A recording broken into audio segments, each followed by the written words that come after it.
Trisha passed her Praxis ESOL exam with flying colors by using a 240 study guide. And after I saw Trisha's testimonial, I knew we had to make a video for the Praxis English to Speakers of Other Languages exam. My name's Scott Roselle, and I've helped thousands of teachers pass their certification exams, and today I'm going to help you. I'm going to prepare you for the Praxis English to Speakers of Other Languages test. That's Praxis 5362 if you're into test codes. This video is going to cover three things: what's on the test and how to study for it, the most important concepts that you'll see on the test, and then we're going to take a look at a few authentic practice questions. Let's get to it. All aboard the 5362 Express. Now, the Praxis ESOL is broken into 6 content categories: foundations of linguistics, foundations of language learning, planning and implementing instruction, assessment and evaluation, culture, and finally, professionalism and advocacy. There are 120 selected response in all, and each content category is worth between 11 and 23% of your test. We'll discuss the basics of the content categories and go over one key concept from each content category. Let's start with the categories worth the largest percentage of the test. Together, categories 2 and 3 are worth close to half your exam, so we're definitely going to start there. But don't worry, we'll make sure to hit each category before we dive into the authentic questions. Category 2 is about the foundations of language learning, which is pretty important for a test about teaching English to speakers of other languages. So you'll want to listen very carefully. Before you can dive into teaching a new language, you must first be aware of the factors that affect language learning. There are affective factors: cognitive, academic, practical, and linguistic, that all must be taken into consideration. Let's zoom in on the affective factor. Affective factors are the emotional factors that can affect a student's ability to learn. A student's self-esteem, inhibition, motivation, anxiety, and acculturation, these all factor into the amount of time it takes the student to learn a new language. These emotional factors are also known as the affective filter. The lower the student's affective filter, the higher their readiness to learn. Now, this is the opposite of what my marriage is, where my wife's informed me that I sometimes say things without enough of a filter. Different conversation. To study up on all the appropriate filters, simply subscribe to the 240 study guide linked below. Now, let's move on to our next content category. Content category 3 is all about planning and implementing instruction. Now, again, this sounds very important for a test about teaching English to speakers of other languages. That's why it's worth the largest chunk of your exam at 23%. A big part of new language instruction is knowing the key theories and approaches that go with it. You should be familiar with terms like Krashen's 5 hypotheses, socioculture theory, English for specific purposes, lexical approach, structural approach, language experience approach, and total physical response. Woo! That's a lot. Now, you could spend your time Googling what each of these terms means, vetting the sources, then writing down and scratching down all the notes, or you could just get the 240 study guide. It's better than doing it by yourself, it's curated, and it's better than any other study guides on the market. I don't know if we're supposed to say that. Now, let's go ahead and talk about one of those theories in details. We'll take a sneak peek into an actual 240 study guide in one of our curriculum videos. Here's our talented tutor, Veronica, and she's going to walk you through the first of Krashen's 5 hypotheses. Krashen developed a theory of second language acquisition, which includes 5 hypotheses. First, the acquisition learning hypothesis states that acquisition occurs subconsciously from natural communication, where the focus is on meaning. So, according to this hypothesis, the optimal way a language is learned is through natural communication. So situations should be created in which language is used in order to fulfill authentic purposes. Now, if you want Veronica to teach you about the rest of the hypothesis, I don't blame you. As always, check out the link below. Let's move on to our next content category, instruction and assessment.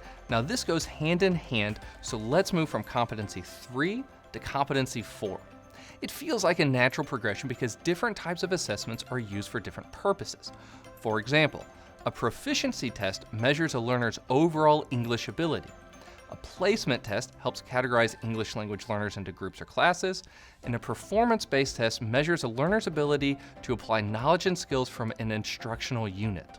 Different types of assessments are used for different purposes. Now, you just dominated two of the most important categories, and I'm feeling pumped. If you're feeling pumped, give us a like, give us a comment, share the excitement. Now, let's jump back to the top, and then we'll finish out the last two content categories. So we're going to jump to Foundations of Linguistics. This is basically your language and grammar category. Do you remember all the grammar rules? I before E except after C, don't end a sentence with a preposition, location, The location, quick location. brown fox Rules are jumped made to be over the Never lazy get dog. involved with the Sicilian. You'll lose your when appetite. death is on the line. Never Never get get Don't go involved in swimming land right after war. eating. Nothing ventured, nothing gained. Pi r Three squared. plus seven. Veni vidi vici. Now, I'll be honest with you. It's very difficult to identify a single important concept because there's so many to choose from, and really any of them are likely to pop up on the test. But I want to give you some good value in this video. So let's spin the wheel and just pick one to discuss. Ooh, an independent clause. We covered that in one of our videos. Let's take a look. Let's review the difference between an independent and dependent clause. An independent or main clause can stand alone as a sentence. They can be found in all types of sentences. The lion roared at the hyenas is an independent clause standing alone as its own sentence. Giraffes eat acacia leaves, but koalas eat eucalyptus leaves. Contains two independent clauses. They are connected by the coordinating conjunction but. Now, I hope you found that mini lesson helpful, but you don't have to leave your exam preparation up to chance.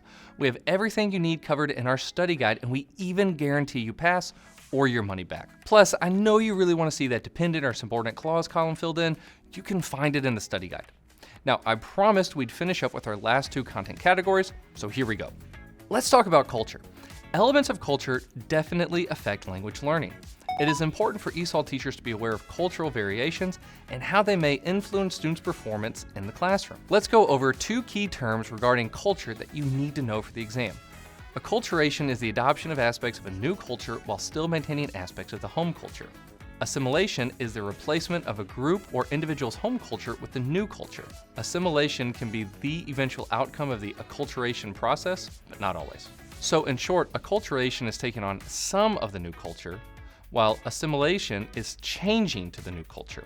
All right, let's go ahead and wrap up with our final content category. A big part of the professionalism and advocacy category is knowing how to collaborate with others, including families and other teachers, for the benefit of the English language learner. This content category also covers some foundations of ESOL education, including court cases that pave the way. Here are a couple important cases to know. Lau vs. Nichols is considered the cornerstone for providing equitable access to education for ELLs whose home language is something other than English. The children of concern were Chinese American students in the San Francisco Unified School District who were receiving instruction in English, which they could not understand. The court ruled that children needed scaffolding and other strategies to make the instructional input comprehensible. One more important court case you should know for your exam is Castaneda vs. Pickard. This case set the criteria to ensure districts take action to meet the needs of ELLs, including implementing research-based resources and effective programs for them. Now that we've gone over some of the big concepts, let's look at some authentic practice questions to show how these concepts can appear on the test. As usual, our 240 study guide is going to have a whole lot more. You can subscribe below. Now for some questions. Remember how content category 1 includes understanding basic concepts of language? Let's look at how that is reflected in a question. A student who understands how to create a word by adding a prefix to another word has learned about phonology, morphology, phonetics, pragmatics. Now, originally, I thought the correct answer was going to be phonology, but it turns out that it's not quite right. The correct answer is actually morphology. Through the question feedback in the study guide, I can see that morphology refers to word formation. Now, words can be formed by adding an affix to a root. A prefix is an affix that can be added before the root, like adding re to do to form redo.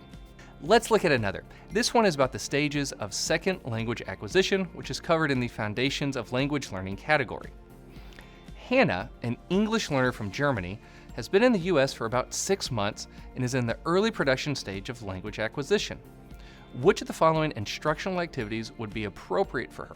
Asking her to respond to yes or no or either or questions, putting her into small group discussions with guidance and support, encouraging her to repeat or mimic language, asking her to write a narrative to be shared with a classmate. This is the correct answer because responding to yes, no, or either or questions is an appropriate activity for students in the early production stage when they're still relying on listening and are absorbing a lot of new information. Woo, we are rolling. Let's look at another question. An ESL teacher likes to use sentence frames to help provide ELL students with vocabulary and structure that they might not be able to produce on their own. This is an example of which of the following types of linguistic accommodation? Communicated, sequenced, scaffolded, written.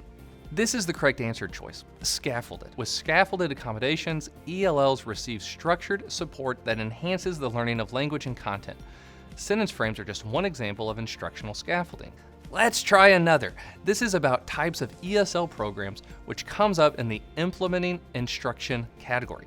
A school district is planning to introduce a new ESL program, and it's debating between a sheltered English immersion program and a structured English immersion program.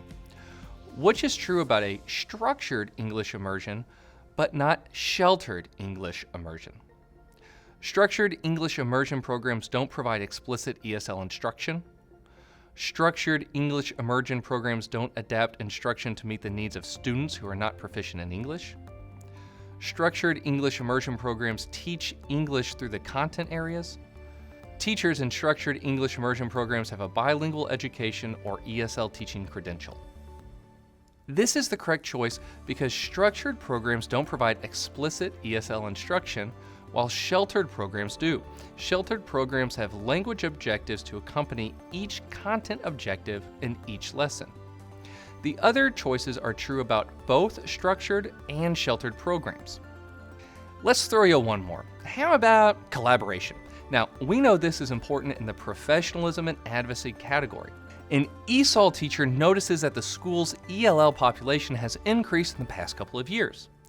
The school wants to promote a greater understanding of the minority population's languages and cultures. Which of the following is not an example of how to promote diversity in the school community? Attending lesson planning and training, educating colleagues at faculty meetings on strategies to use to create culturally responsive classrooms, inviting students' family members into the classroom to share information about their native cultures, sponsoring school events throughout the year to help foster awareness of the different languages and traditions of the school community. This is the best choice because while it might help teachers improve, it does nothing to enhance the relationship between ELLs and the school. Now, that's just a small sampling of the amazing authentic practice questions we have in the study guide. I hope you got a lot of value out of it, but if you want to get the most value and be guaranteed to be prepared for your test, subscribe to the 240 study guide. And congratulations on working through the whole video. Thank you for spending time with me. I hope you found this helpful. If you do, give it a like, give us a comment. What did you most like about the video? I've tried to pack as much value into this single video as I possibly can. If you want the most value that we possibly offer, subscribe to a 240 study guide. It's the best there is. It's going to be certain to prepare you for your test. Subscribe to the 240 study guide.